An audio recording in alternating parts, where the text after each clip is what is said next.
G'day guys, welcome to the Beers and Break Evens podcast, proudly brought to you by Blue Wealth Property. I'm your host, Tim Williams. I've been left not alone today on the podcast. My old mate, the Rugby League guru, he's left me in the lurch a little bit. Got called up to New South Wales Blues camp, actually. Assistant coach, Freddie needed a bit of a hand going into game 2, must win, need to save his career, so he had one place to turn. He went to the guru, so congrats to the guru, but he's dodged the Beers and Break Evens podcast. Luckily, we've got Ryan Selvage from Supercoach 365 stepping up. Rise up. Yeah. How are you, mate? Oh, beautiful, mate. Great to be here. Massive shoes to fill. Massive shoes to fill. Speaking of Guru in Origin camp, I reckon he would have preferred like the Origin pathways, get around the under 16s, 18s, under 20s or so. Like I think there's probably a role there for Guru going He's more forward. of a development manager, isn't he, than like an out-and-out coach. Yeah, he can see talent, and some of these names that we'll talk about here today, there's, to quote Guru himself, they could be anything. So I'm sure he's gutted to miss this week because this is the week where we do get to see a lot of these guys who could go on to better things. It's Guru's week. Yeah. Couldn't have said it better myself. You've got all these young blokes, the rookies coming up, obviously 5 NRL games on, blokes out to Origin duty, teams are depleted, young blokes, Talon, De Silva, all these young guns. Guru knew where they grew up, knew where they played their first game of footy, has their stats from their first game of under 4s, and he's not here. There's also a name later in the Storm game, Alongo. Yeah. Now, I know he tipped him up early in the preseason. I think he's even got his length and weight at the time that he was born. He does. So yeah, we'll get into all of this, and looking forward to chat some of these younger names. Guys, Guru annoys me, so here's an opportunity for us. Leave your best sledges to the Rugby League Guru in the comment section of the YouTube video, because I would love to read through that, and just maybe a light Sunday evening read, I can rise us. So looking forward to that one. Guys, winner of the Parramatta Eels giveaway, Zane, correctly guessed Croker to score 45 in his 300th NRL game down in the nation's capital. Zane will be joining myself and the Guru and the Hello Sport boys, Tom and Eddie, at the Field Club this Saturday. Eels versus Manly Seagulls, the best game day experience in Rugby League. Guru put a few correct guesses into a randomiser. Zane was spat out as the winner. Spoke to him this morning. He's keen to get along for the ride, so looking forward to that one. Best thing about this weekend in the Parramatta Eels game day experience, they've got the bomb machine. It's reported to be a Burton spiral torp, but it spirals the opposite way.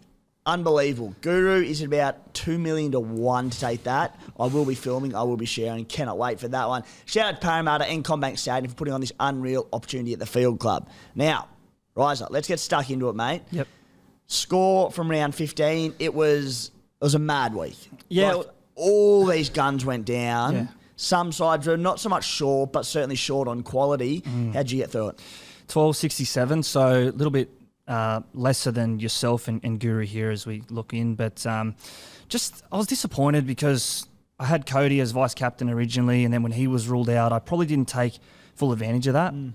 I didn't go to anyone else, and it's easy to be hindsight Harry and say you would have thrown it on Ruben Garrick, but that was the obvious pick for me. So look, I probably let 150 points go there. So disappointing, but still inside the top 2%. So overall, can't be too disappointed. Yeah, you're having a good season, mate. So firing up towards the top end of the order.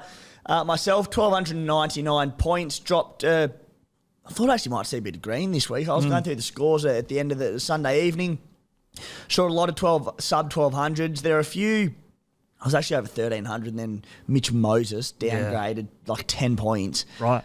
As Nicho Hynes, who I did know, went up about 15 points and had the worst game of his career, people reckon. So anyway, not filthy at all. Tell you what, Guru would be shattered if he can't be here to read out this score. Yeah. Oh, mate. Yeah, Guru had a good week. So I've dropped to, I think, about 2,900th overall. So still not in a bad spot, but big buy-in this week. Hopefully see a bit more green there. Guru, 1,349 points. The big fella's on the charge. So good score for him, and hopefully he can back it up, as much as I hate to say it, this week. And he'll be back on deck next week to gloat about it, no doubt. Guys, Blue Wealth Property, proud sponsors of the podcast, upcoming events. If you are listening to this podcast today, 14th of June, we've touched on it a few times, but a Wealth Through property event. Sharks at Kareela in the Sutherland Shire, 6:30 p.m. tonight. I'll be attending that. If you're looking to get into the property market, looking to expand your portfolio, amazing night. I went to it last year. We'll be attending this one tonight again. Cannot wait for it. Such an eye-opening, let you know where you stand. If you're a chance of getting into the market, wherever you're at, they're the absolute experts of it. If you cannot make tonight, or if you're listening to tomorrow, there's also an event in the Sydney CBD on the 29th of June. Melburnians, the Victorians, South Bank in Melbourne on the 5th of July, an event down there as well. You can also watch the webinar for all these events if you're not around the area. So RSVP to those events via the Rugby League Guru YouTube channel in the description of this video. There are links there where you can register to go to the events. Hopefully I'll see you at Sutherland tonight though. Ryan, let's get stuck into Team List Tuesday, mate. Cowboys versus Panthers, Friday 8 p.m. at the Cowboys. Kyle Felt and Sammy Valemai on the wings. Kyle Laybutt centre. Jake Granville at 9 for anyone who still owns Jakey Granville. There are a few sneaky people that popped in there and picked him up earlier on. Lukey and Leilua on the edges. Taumalolo at 13. In Supercoach-wise, probably nothing too relevant there. Taumalolo back at 13. Could only help the cause, but yeah. What do you make of Taumalolo this season? I know he's coming back from injury here, but even you look at his numbers, his minutes even, his output, it's probably just not what we've come to expect from Taumalolo in the last couple of years. And I think he will be a popular target this week, numbers aside, just going off that name. He's back and he's going to have to play a role through the middle there with no Cotter. So I'm just a little bit wary about going to Taumalolo myself this week. Mate, I hadn't actually even considered him, but like now that you've brought it up, I'm going, round 16 number, he couldn't be worth too much, could he? I wouldn't think so. But yeah, first game back from injury, and I think you look at his numbers prior, it's probably someone that I wouldn't be diving into head first this week, but he could come out. Averaging 46 this season. Yeah. Just a massive drop down from where he was, years gone by. And the interesting thing about it, minutes have dropped a little bit down to 53 per game this season, but 55 last year, 59 the year before, early 60s the years prior, where it seems like an age ago where he was this Supercoach gun where he averaged 72 in 2020, 78 in 2019, and you had to have him. That's the visions though that people will hope to see again. Not for me this week. I think more interesting, though, looking at this team list, is the return of Kyle Felt.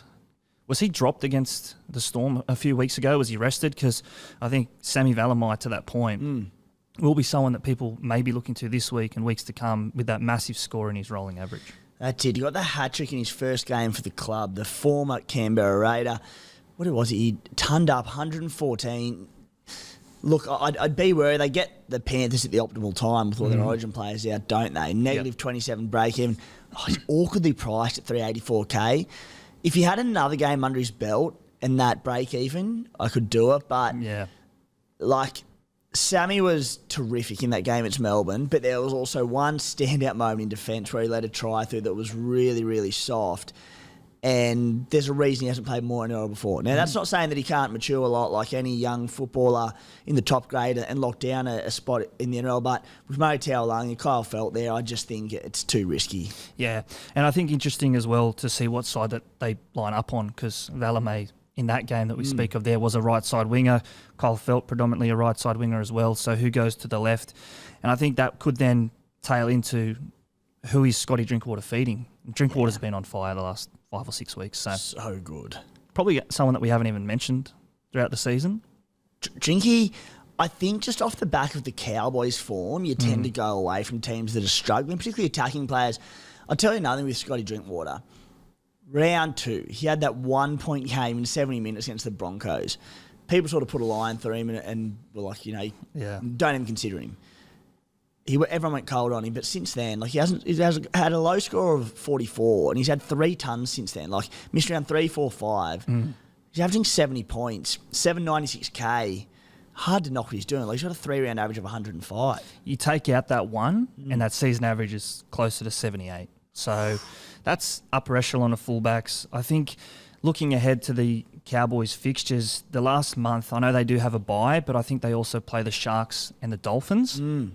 I think knowing that Latrell, you're going to probably want him back after Origin at some point. I can see Latrell to Drinky being a popular trade target back into the year because Souths have that round 26 bye, I think. Yeah. So he'll come into more relevance, I think, Scotty Drinkwater. For you to keep an eye out for the Penrith Panthers. Now, there's a bit going on here. Hallelujah. Stephen Crichton, 18th man for the Blues, gives Tyrone Peachy a reprieve at centre, and just a low-key gun cheapie for anyone who did jump on this season. He's made some decent coin, lowish break-up, so a bit more money to come. But most importantly, he plays the second major buy round as a starting centre against the leaky Cowboys defence. So Thrilled for Peachy. Tom Jenkins comes in on the wing. Jamin Salmon at 6. Zach Hosking on the edge. Also, wonderful news for those who held him. I've sort of reluctantly held for a few weeks now, thinking he'd get more time over this period, taking Guru's awesome inside around team news. Yep. Hosking will be playing great minutes from round 14 onwards anyway. I think his mail, though, around Hoskins has been incredible this year. It's been Guru, good. I think he got him the week, he tipped us up the week he was going to come into the team, let us know early that he was going to be out against the Roosters. So very close to Zach Hosking there. Luke Garner on the bench, though, sort of worries me because Hosking has been getting spelled from Martin or by Martin, so Garner could come in and do a similar role. Did Guru slip you a pineapple or a Benjamin or something before this podcast? He hasn't yet, but if he's watching and he wants to, he's got my numbers, so he can find my BSP. Matty Eisenhuth at 13. Sonny Luke on the bench, and then, as you said, Luke Garner. So whether or not Hosking gets his 80 or not, I'm not sure, but have him this week if you own him. You obviously don't buy him. You play him, check out his minutes and reassess his long-term spot in your side after this week. But as far as I'm concerned, he's probably in my side for another 1 to 2 weeks. Mate, Knights versus Roosters, Saturday, 3 p.m. The big news from Team List this week. No Gregory Marzhew. Do you own? I do, to this point. It's inexcusable, really. And to quote the Guru again, an absolute kick in the dick. The week that you're after numbers, and one of your better centre wing options just doesn't make the bus. Like, come on, set an alarm. We've all got these phones. You bet one of your better players with high upside. Yes, in this game, Saturday, 3 p.m., that's an easy 80, you'd think, at least. Worst case. So walks in 80. Yeah. This is very disappointing. As a non-Greg Marzhew owner, absolutely stoked to see it. So, mate, holding, selling? I'll probably be selling. Really? Yeah, I think I will because I think if you get his fixtures up, he obviously misses this week. I think they have a more difficult game next week. Penrith next week. They didn't do it last game, but surely to God, Penrith rest some players post-Origin. But regardless, Penrith at Penrith. Out in Penrith. So away to Penrith, and I'm just looking here. So Penrith, the 2 Origin-affected games last year, looking at names when they had like Kurt Falls and Sean O'Sullivan in the halves. So even when they're without their Origin stars, the max points they conceded was 18. So the defence doesn't go away just because their Origin players do. More the attack impacted. Yeah. So for me, I think Marzhew is a sell. I just want a player in this game, and we'll get to that a little bit later, who that is. Interesting. I just think it's a great fixture, and Marzhew not there. 620 odd K, I think. There's money there to move. There is 675. So there's certainly money there. Obviously got the 138 against Manly in his rolling average. I'd be holding if I owned. I just think he's a season-long keep. He's got 3 tons to his name already, basing 32, which is rock solid. And I think the big factor is there's a fit and a fire in Kalen Ponga in that side. And I just think he's going to be dishing him good ball on that left edge all season. He was a whisker with him scoring a try. Yep. Put it this way. He got so close to scoring against Brisbane in that left corner. Mm-hmm. If he scores that and scores 80 points, about an inch in it, does your mind change or not? Perhaps, but you mentioned Ponga there. They'll let the cat out of the bag. Ponga would be the one that I'm moving to via Jules. Okay. So via the Jules, just shifting, I think it's a Sarko up. Yep. Just looks a great fixture. I think Ponga, there's this stat floating around, I think it's via the Supercoach Guns on Twitter, that when he's not kicking goals but playing fullback, he still averages around 70. Yeah. So if you can pencil me in for a 70 from Ponga this week, it's very hard to knock, knowing that Marzhew is going to have a tough next month. Or he's not even going to be there. So does the next month for KP concern you? In that, I know like KP's so good he'll find attacking stats, whereas Marzhew, if the Knights are in a well-beaten side, Marzhew might not get opportunities, whereas KP will find stuff. But yeah, just the highest ceiling, I think. Yeah. Playing the ceiling. KP's KP. You can't knock him. It's like if his melon stays clear and he stays on the field, he scores well and he's at value. So we all know that every time you buy him, that's the risk you're taking. And as I said, he's strung games together now, so a month in a row. Bloody good to see. At the Roosters, Joey Manu, fullback. Big win for owners. I like it. I think we're going to see Manu this week, what we were hoping to see when he went to 6. What about do you think that he could? I know that they were happy to move their spine around. Now, this may seem stupid, but they were happy to move their spine Mate, I around. sit with Guru every week. Stupid's fine. Okay. Well, he might think this is stupid. And is there a world where they can keep the 1 and 6, Tedesco and Manu on their backs, but just get Manu one pass out wider and play him more as a fullback and Teddy at the second receiver? Because I think that you see the Roosters' backline. The play stops when Manu touches the ball.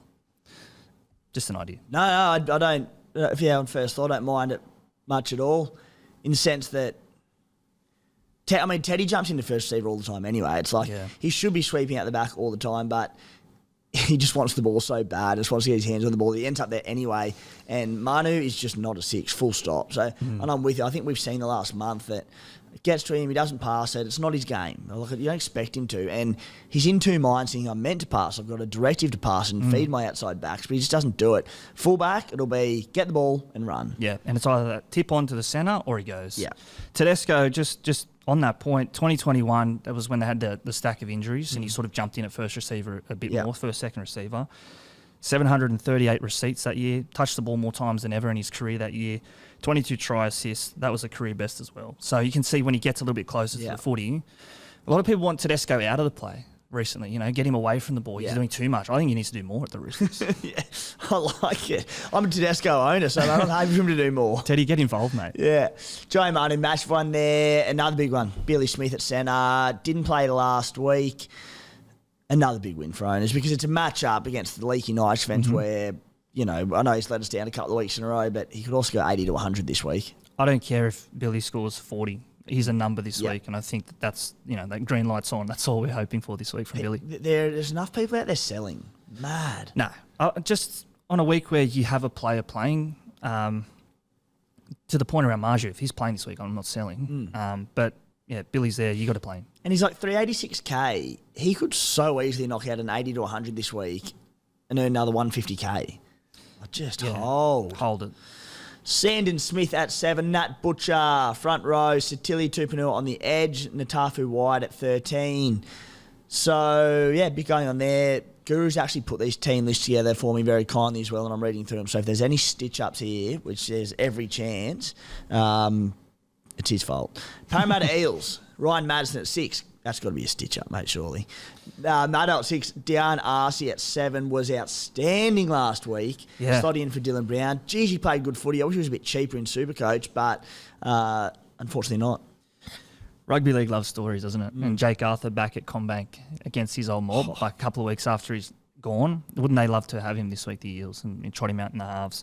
Maddo at 6, he would have to be the biggest body 5'8" we've ever seen. Of all time. Of all time. And up against another big body 5'8" in Schuster. So it's the battle of the big sixes. Yeah, a few fair size of bloody old Warwick Farbs on him there, mate. A huge boy. No Josh Hodgson again. Joel Fingowie bench. So Maddo back at 6 from injury. Whether or not he lines up there, he may not. Potentially Clint Gutherson switches into the halves. Seen a bit of talk around that, but we'll see. Sean Lane extend a bench. Let's say Lane comes in and starts, Maddo starting in that side. Could you make a case for either of those guys this week? Parra they've got a good draw in that they play this week, they play next week, another quite a tough bye round. They play round 19. They miss round 18 due to the bye. In that round 18, full set of games. So you can afford it. Maddo or Lane, any interest? Prefer Maddo. Yeah. I just think, having him there, he's going to have his hands on the footy, whether or not he plays 6 or on an edge, like he's a target. But yeah, I think even though I think they're both coming back from injury. They are. Both first game back. Yeah. And Maddo, I mentioned on the SC Play podcast last night, but just soft tissue injuries. I believe he was a calf injury. Right. And just ones like that, I'm so tentative to get them in first game back after. You just want to see him get through one game. Yeah, I think he's got the runs on the board though, and you're taking him on trust this week if you are getting him in. I think he's averaged around 65-ish or, a couple of scores there around the 65, 70s. So you're hoping if he's playing minutes this week that he's doing that even if he is playing in the halves role. KO Weeks at Manly, fullback. Ruben Garrick at centre. Jake Arthur, as you mentioned, number 7. Ruben Garrick at centre. Fair play to the bloke. Never doubt him again. We sat there and we went through his numbers at centre in the past, and to be fair, they weren't pretty at all. And we thought, he's you probably buy him at centre, and then Tommy Turbo to miss a few weeks coming up. But, mate, what was it, 167, 169 points or something? And holy moly. Yeah. Massive. And I think if you even had said to me before the game that he's not only playing centre, he's playing right centre at Manly, I would have been even more off it. But, yeah, I mean, don't doubt good Supercoach players, and Garrick is exactly that. I won't steal his thunder, so I'll quote him, but the Spy on the podcast last night made the point.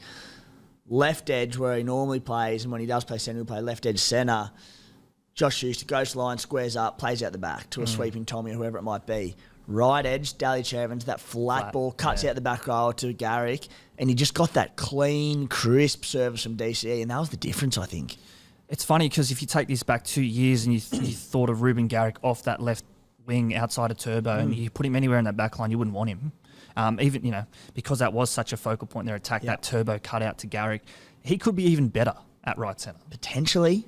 I mean, he scored a hat-trick. It was against the, battered Dolphins side, but how can you knock that performance? You can't. Tigers v Storm, Saturday, 7:35pm, Campbelltown Sports Stadium. Brett Naden at centre, Stafford Toa at number 6. Whether or not that remains, I'm not sure. It might do. Johnny Bateman at 13 once again. Talon De Silva at 14. Debut. Quote, Guru. Could be anything. Could be anything. So, interesting to have a watch there, but, mate, not probably too much to talk about team-wise at the Tigers. No, probably not. Just a credit to yourself and Ads Darusi off the Playbook podcast. A couple of weeks ago, you found Johnny Bateman. I think he was about 1% owned at the time. Yeah. He's been killing it ever since, and I think those who didn't get him in a few weeks ago will be racing to him this week.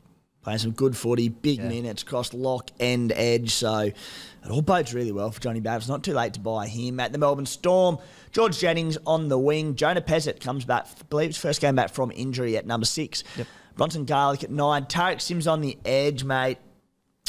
I brought Eli Katoa 2 weeks ago. Right. That was a blow. Yeah. You an owner? No, I dodged that, luckily enough. There's been a few of those where I've had them in my team and then I've reversed it. He was one of those. And he's done a lacerated eye, is it? Yes. So, what are we looking at there? What's he looking at? I don't know. I thought he'd get his stitches in and be good to go this week, but I'm not the Melbourne Club doctor. Doesn't happen. No, it's a shame because, I mean, on paper it looked a great trade in. He had the fixtures. He had what looked to be a good run outside Jerome Hughes. I know you think you went to Hughes in the last couple of weeks. I didn't end up going to him. Okay. Yep. Dagger. Scored 100 last week. Oh, thank you. That game, I was like, team was going pretty well on the weekend. Got to Sunday afternoon, and then Eli Katoa 10 minutes in went off with a cut eye. I'm like, sweet. They'll get the stapler out, the Mick DeVere, the DeVere stapler. Tune it up and it'll be right. Come back on. Didn't come back on and miss this week. Ugh. Anyway. Tough. You get those. Justin Olam and man you mentioned before, Fire Logo on the extended bench. Probably doesn't play, but lighting up Queensland Cup. We've seen his highlights. Bit of a weapon, the fullback. So keep an eye on those guys. Olam is due back from a concussion if he gets cleared. So every chance to come back into this team. Sharks v Dogs, Sunday 4pm at Shark Park. For the Sharkies, Tommy Hazelton in for Royce Hunt out. Toby Rudolph also on the extended bench. At the Doggies, Josh Adokar out. Braden Burns, hat-trick in New South Wales Cup on the weekend. Really like what I've seen from Burns in the past and this season, so good to see him there. Sharkies, Dogs, not probably too much team news-wise to touch on there, mate. No, not a whole heap. I just think on paper, this game sets up very nicely for Nicho Hynes' captaincy. I know a lot of people would have went that way last week, even though it was a tougher fixture on paper against the Storm, but this one, I mean, it's all but a no-brainer, I think, to have the captaincy on Nicho. Agreed. Let's talk about Nicho Hynes right now, mate, because he's obviously one of the more traded-in players this week. He's got the high break-even, coming off a stinker, but missed Origin selection. The Sharks have the bye next week, but they do play round 16 and round 19. I will add in there, being sort of glass half empty, that if the Blues get done, Mitch Mosey has a average game or whatever, you would think that Nicho is the 7 for the Blues in game 3 because it's a dead rubber, nothing to lose. Regardless, I think you've got to get him this week. As you said, it's a perfect matchup. Yep. I think you're playing the matchups, you're definitely going Nicho. I'm not so sure if he's just a walk-up start game 3 because then not only has the Blues team swallowed their pride once to drop him, they've swallowed it twice to get him back in. So for me, I think you get Nicho this week and you hold him the rest of the year. Yeah, well, that's the thing. I'll be getting him this week. Get to trades a little bit later, but even if he misses 19, I still want him in my team. Doesn't matter. Plays this week. I had a plan to get him in round 18 anyway when they play the Dragons. That was when I thought he was in the Origin setup and going to miss 19. So regardless, I just think we know he's got his 150 pluses in him big time. Could be this week, could be that Dragons game around. He's already put 180 odd on the Dragons earlier in the year. So untouchable against them earlier in the year. Mate, stat deep dive this week. It's not the deepest of dives. It's more of a stat scratch the surface because public holiday, it's just pushed content back a few days. Been chasing the tail ever since, and basically it's been a quick little run sheet. So, mate, but we do have some nuggets of gold in it, I think. First one, Clint Gutherson. Mate, just going through his numbers, so good this season. He's averaging about 74. But 12 of his 14 scores this season have been 57-plus points. Yep. His two poor scores have been against who I believe are the two best teams in the competition at the moment. The Rabbitohs, 25 points and 37 points against the Panthers. Hard to knock him. Geez, he's consistent. You're happy to forgive those ones because I think any fullback who's dependent on attacking stats probably churns out those numbers. 138 against the Dogs the other day, first half hat-trick. I think more to the point about how consistent he is, you take out the 200s that he has scored. There's plenty of scores there, 66, 84, 71, 74, 75, 86, like numbers from 70 to 85 that he's just guaranteed every week. So he doesn't need the huge score to be a good scorer, if that makes sense. There's him who I'd love to get in. There's Dylan Edwards who I'd love to get in, but my fullback slot it's turned into, after being a very, very tricky one earlier on this season, I've landed on a very nice little combination of Jareem Buller, who I got in pretty early. I missed his first prize rise, then got him in. Yep. Had played him every week since for his good run of scores. And James Tedesco, who I got in, and there was sort of a few question marks there, but I saw him at the price, really liked. He's gone whack, 2 big-ish tons, and then went well against Penrith. So I'm sort of sitting there now going, stick strong with that for the time being. So I'd love to get either of them in, but obviously all only available at fullback. It's a bit hard to do. On to Dream Buller. Mate, just turning into one of the all-time cheapies. 691K. He's had 490 grand in price rises, a break-even of 20. He's going to blast past 700K and 500K in rises this week. Up there with the all-time cheapies. He's done it easy as well, hasn't he? Yeah. Like, it just looks so easy for him. I missed him. I sat here a couple of weeks ago on the Playbook podcast, and I said he was like the Buller bus in Denner Island in Fiji. He just keeps going around in circles. I haven't hopped on the bus. I can't now. You can't now. I can't. The BE of 20 this week, like as you say, he's in a breeze past 700K. He's an easy, not even a downgrade. He's an easy straight sideways trade to a Latrell or a Turbo after Origin. So, or even a Walsh even. Yeah. So phenomenal. Take your bias out of it and the pain he's doing to you. 2 questions. Yep. Could he be a keeper? If not, when to cash out? With the Tigers playing around 16 and 19, but also the bye in the tricky round 17 next week. Who's to say he can't be a keeper? I'm not going to sit here and say he can't be. I just think the Tigers now without Appy, without Brooks the next couple of weeks, like that's going to perhaps impact him. We won't know until we see it. As I said, you're not really cashing out because you're going to go to another premium option there if you are moving sideways to one of those bigger Origin type players. So just hang on, keep riding this Buller bus and jump off when the time's right. I am thinking just that round 19 coverage looks a little bit too hard to pass up. So I'm thinking a trade of Buller to one of these guns, be it Tommy Turbo, Latrell, whoever is Reece Walsh, whoever's knocking the house down post-Origin. Mm-hmm. I do think, as you said, with those key players out, you wonder how long the Tigers can keep it out for. At the same time, maybe get to heap more ball in attack in the team positions because they're out. I don't know. I suspect not, but the beauty of it is we'll get a look at Buller without those key attacking weapons in the side this week, how he performs. He'll get another decent price rise plays this week. Next week could be a super, super good move to cash out. However, with the round 19 coverage, I just think you wait till after that. I can see myself possibly going to him round 21. The Bunnies have the bye round 20, so to Latrell. Anyway. Plan ahead is the message there. Yeah, plan ahead. Always plan ahead. Tino Fasuamalawi.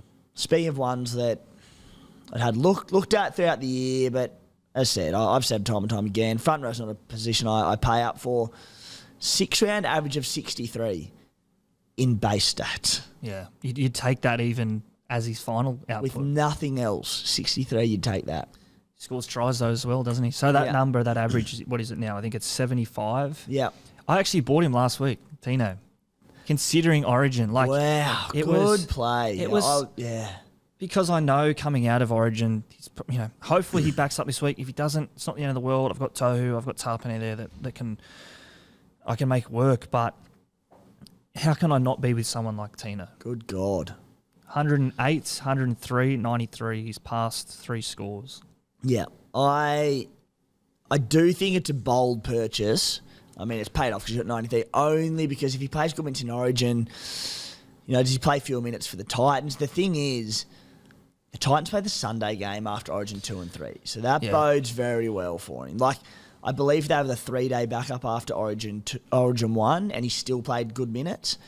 So with the extra day, Titans need him to win. There's no reason why he doesn't. The thing for me as well is I've got him. I'm not going to get rid of him. So I bought him at 760K. He's now 810K. Yep. The price is now relevant. If he plays 50 minutes, he's probably going to score 50 points for the Titans. So, you take that at front row. You take that as your last reserve at 2RF. So I'm happy to have him even if the minutes drop. Yeah. No, really great play there. And for someone like myself who doesn't own, when he's now at 813K, if he does stick around that or, bags a few more tries, continues to go up, you're sitting there going, I'm going to pay $850 or $800 for a front rower. Yeah. And like Tapani 2.0 last year, where he just kept churning out big scores and you didn't want to pay it for him, but he hurt you. So, that's a great play. Moving on to Matty Burton. Probably the one that's been lost in all this chat of Mitch Moses, Nicho Hynes, all these, Jerome Hughes to a less degree at his price. But Matty Burton, Mr. Origin selection, he's rocking a 5-round average of 81, 3-round average of 84. Look, I understand that Nicho is probably the priority option for anyone out there, but let's say people already have Nicho or they've got 2 halfback spots to fill. Matty Burton? I don't know. There's just something about Burton. I know those numbers there are great. 81 at 5-round average. Like, it's hard to knock. The goal kicking helps. He is a try scorer, even playing in the halves. Like, he's that run first sort of half, which helps his game. Is there just a bit of a stench around the Dogs? Like, you don't know what you're going to get in any week. It could be an 80 from Burton, or it could be that 18, that we saw in round 1. I think so, mate. I'm not that keen. I mean, look, I have Mitchy Moses. I'm now running a Mitchy Moses, Nicho Hynes combination halfback, and I'm happy for them just to interchange through into when Nathan Cleary comes back, and then I'll look to get Cleary back in, but they sort of cover each other's buys through around 17, 18, so pretty well covered there, 19 even with Origin. So they've got the bye next week, the Doggies, which is a little bit awkward. Knights round 18, terrific matchup. Bunnies round 19, but they're without their Origin stars. And then they go Broncos and Panthers post-Origin. So it's an okay run in the short term. But even the Sharkies this week, Sharkies are near full strength. So I don't love it, but as I said, sometimes it's just hard to knock numbers. Like what we're saying, there's an issue with the Doggies and their form's poor, and he's still got a 5-round average of 81. I think it just comes back to he's their attack, right? So even if they're scoring 2 tries, he's probably scored 1 or he's been involved in both. Yeah. So that's what's propping up that average. I think for those who are, I think you're still holding Crossland. Yeah, Lord Crossland. Yeah, Lord Crossland. I think if you can make it work, and I wouldn't be breaking the bank to do it, but if you did want to upgrade a Crossland to a Burton or something of that kind, I wouldn't be going... if you're still holding Cleary, I wouldn't be selling down to Burton. I wouldn't be moving Dylan Brown or Cody Walker to Burton. Yeah. Brown perhaps, but Walker no. Yeah. Yeah, no, agreed, mate. On Phoenix Crossland, he's just done so good for me this season. Like the 1 week I've played him this year and he pumped out his 80-odd in the first Origin week. 80 minutes last week at hooker. I didn't play him, that's sweet, no worries. But this week, if he can go 80 again for me and then sell next week. Is that your plan? Sell next week? Because... that's it. Like, he just seems to be one of those players. I think he's been involved in 3 or 4 of my trade outs, and then I undo the trade. Absolutely. He's the cat with 9 lives. Yeah, well said. He just keeps finding a way to stay in your team. Every time you go to trade him out, he dishes up an 80-minute performance or gets an okay score. I'm just like, get me through this bye round, and you have done a wonderful job. And also his dual position around 5'8.5" has come in so invaluable. Even this week, I get trades very shortly, but I'm looking at Ellie Katoa to Nicho Hynes. There's like 3 duels involved in that, and one of them's Phoenix going from halfback to 5'8". I'm like, he's been so good in a very weird way. The last one, mate, is a bloke we touched on before, so I'll be quick on him. But Johnny Bateman, 3-round average of 86. His base stats the last 3 games, 64, 63, 53. I believe in the last 2, he's spent probably 20 to 30 minutes as a lock as well, so going between lock and edge. It might have been more than that time than that at lock on the weekend. Just good numbers for Blake that we know has a bit of attacking upside. I love it. I think getting him in the middle of the field, it's probably what they've needed. The Tigers a bit more starch, and I don't think that's a coincidence that the Tigers are playing better because he's playing better, or that they are improving as he improves. Just a couple more numbers here for you on Bateman. So the last 3 games he's played without tries, a 53, a 59, and a 68. So for me, that's the perfect last reserve at 2RF around some of those other names, Hopgood, Tino, Tohu, Tarpanay.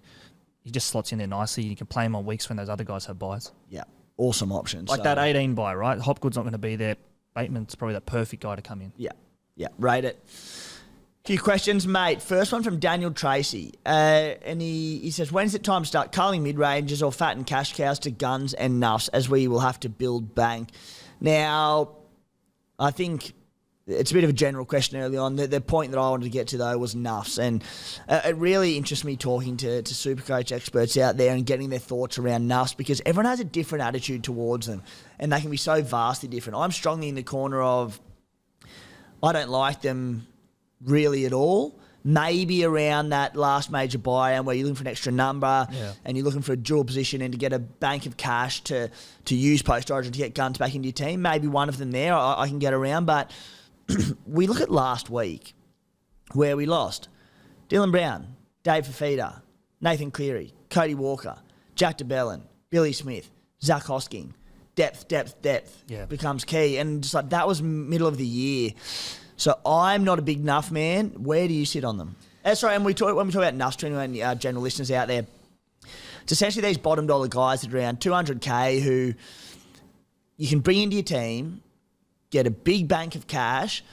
You might get them for a week, like someone like Tom Jenkins might be a good example for Penrith, who, barring injuries, he's probably not going to play again this year after this week, but he'll give you an extra number, say this week, earn you that cash, and you can just sit there for the rest of the season.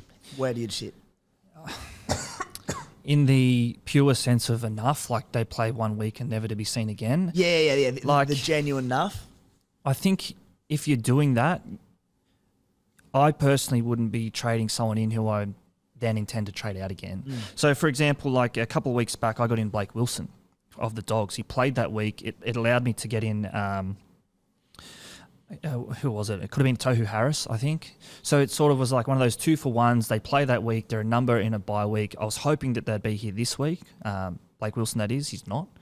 So, look, it's risk versus reward. If it's to prop up the cash to get a gun that you're not going to trade out again, I don't hate it.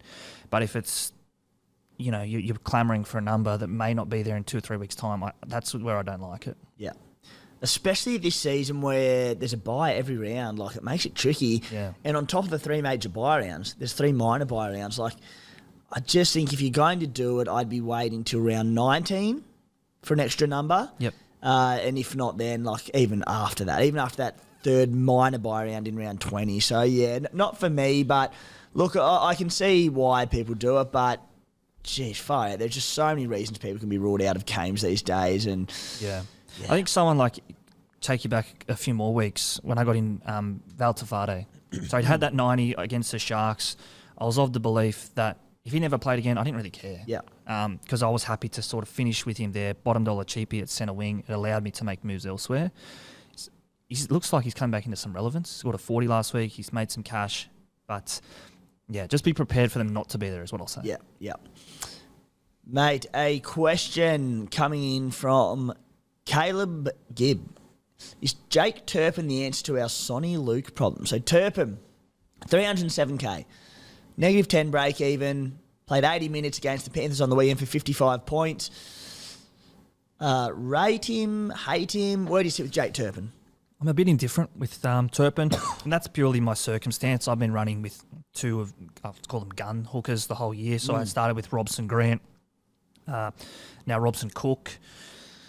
So, yeah, for those in the Sonny Luke boat, I'm not sure. How's he been scoring? I know he played last week. He probably wouldn't have scored too well. Just not getting the minutes at all, Sonny Luke. Yeah. Kenny's getting all of them. So Turpin probably has another, month, 5 weeks in that Max. Roosters 9. Yeah. Max, but they also have the bye round 19, so Cheese is due back around about that 19-ish time, so that maybe they wait till after the round 19 bye and bring Cheese back around 20. But even when Cheese is back, Turpin could hold that 9. He could. So if you're going to, stick around with him for, what does he average? The last 2 weeks around 55, so you take that, hopefully in come round 19 he could be 500K, you sell and you make a profit. Yep. Yeah, hard to knock. So the only issue there is a potential early return of Cheese, but as it stands, you should get at least 3 games, make some good coin, be a good number for you this week, and as you said, just get Sonny Luke out of your team because he's just not getting the minutes at the moment, unfortunately. Sonny, question from S. Burton. Joe Tarpany, generally, what is his role and what the hell is with his points? He's been rock solid all year, only early to mid-40s against the Warriors on the weekend, but just hasn't delivered the heights that we'd hoped of last season, where he was on an absolute tear. He was the must-have sort of front row forward to have. As I said, he's been solid, but not great. I watched him at that game against the Tigers, Campbelltown, a few weeks back. And he went off, and I thought, oh, no, he's off. Because he's very minutes dependent. I think that could be the only knock. I think his minutes dictate his points. Yeah. But then he came back on about 6-7 minutes later, and he played 70 minutes. Awesome, 67 that night. Could the ball in play be a factor? Because of the minutes dependent, plenty of points down there in Canberra the other night. Ball in play, standing around watching Sean Johnson kick goals against the Raiders the other night. I don't know. I'm looking for angles. That could be the only thing. I just don't think he's getting the attacking stats of last year. Like, his base of 55 is still pretty elite. Like you mentioned, that night against the Tigers, he had 63 in base. Yeah. The week before against the Bunnies, he scored 82 points in 68 minutes with 76 in base. It's absurd. But he's not tackle busting as much as last year. He's not offloading as much as last year. And on top of it, no tries, no assists. So there's just no attacking numbers to bolster him up.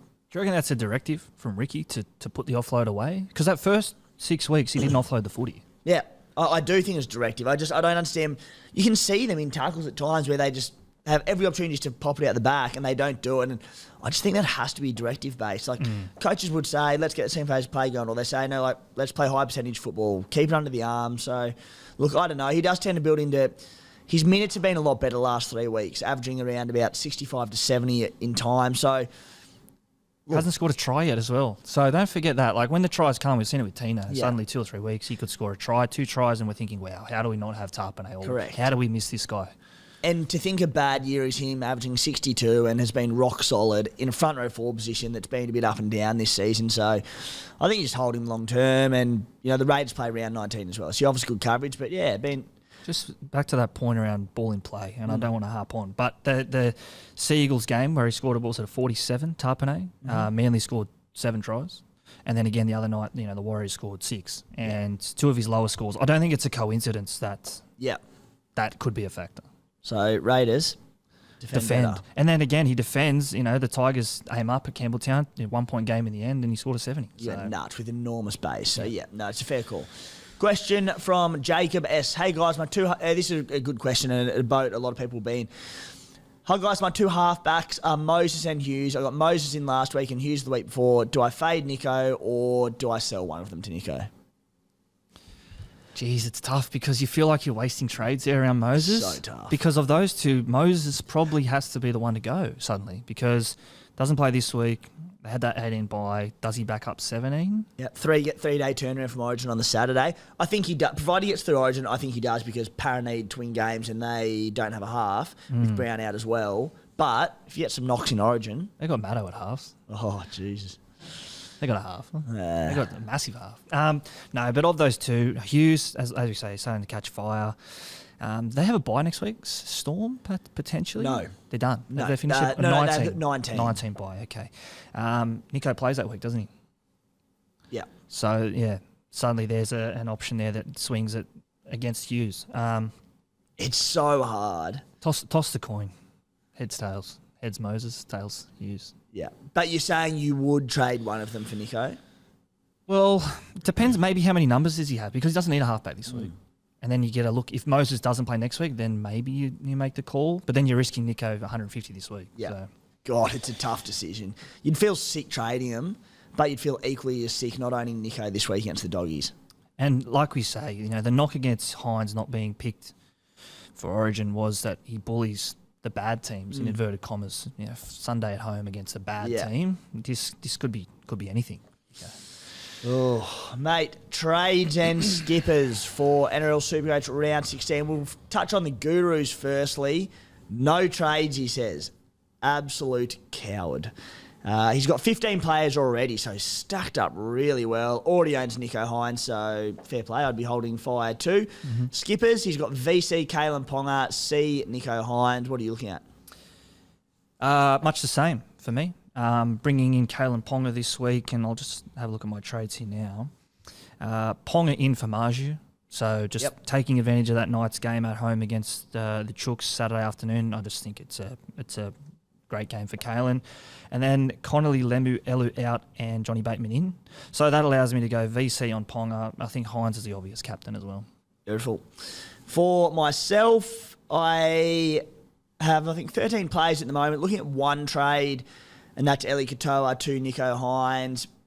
I would love to get Ronaldo Mulitalo in this week, but as I said, I've got the numbers at the moment. So unless someone else was to pull out, I'd probably hold fire on that and just stick with saving a few trades.